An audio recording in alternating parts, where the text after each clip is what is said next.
ज्याचा उल्लेख माननीय राधाकृष्ण विखे पाटील साहेबांनी केला।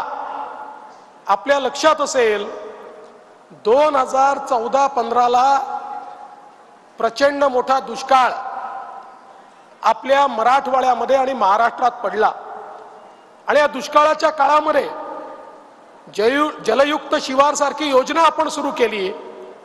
ज्या योजनेमुळे खरं म्हणजे अनेक गावांनी मेहनत करून त्या ठिकाणी मोठं परिवर्तन घडवलं, अनेक गावं पाणीदार झाली आणि हायकोर्टाने अपॉइंट केलेल्या कमिटीने सांगितलं इतक्या वर्षामध्ये पहिल्यांदा मराठवाड्यामध्ये जलपातळी भूजल पातळी वाढली, जी कमी होत होती ती वर आली।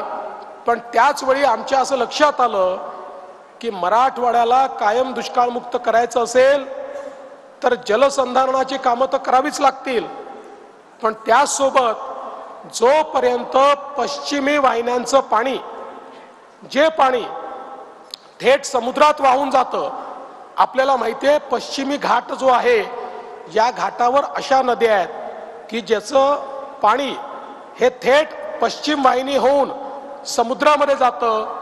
ते पाणी जोपर्यंत आपण गोदावरीच्या खोऱ्यामध्ये आणत नाही तोपर्यंत मराठवाडा दुष्काळमुक्त होऊ शकत नाही।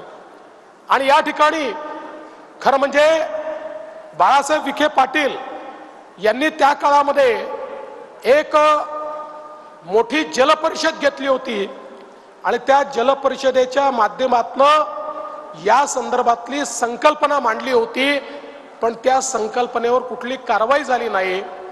ज्यावेळी या गोदावरीच्या उपखोऱ्यांचा एकात्मिक आराखडा मी तयार केला त्यावेळी आम्ही सांगितलं की आपल्याला जर मराठवाडा दुष्काळमुक्त करायचा असेल तर हे वाहून जाणारं 53 TMC पाणी, धस साहेब तुम्ही 2 आणि 3 TMC करताय, या ठिकाणी मागणी करताय, 53 TMC पाणी हे गोदावरीच्या खोऱ्यामध्ये आलं पाहिजे। ते जर गोदावरीच्या खोऱ्यामध्ये आलं तर मराठवाड्याच्या या पिढीने दुष्काळ बघितला पण पुढची पिढी दुष्काळ पाहणार नाही। मराठवाड्यातला दुष्काळ हा भूतकाळ करता येईल आणि म्हणून त्यावर आपण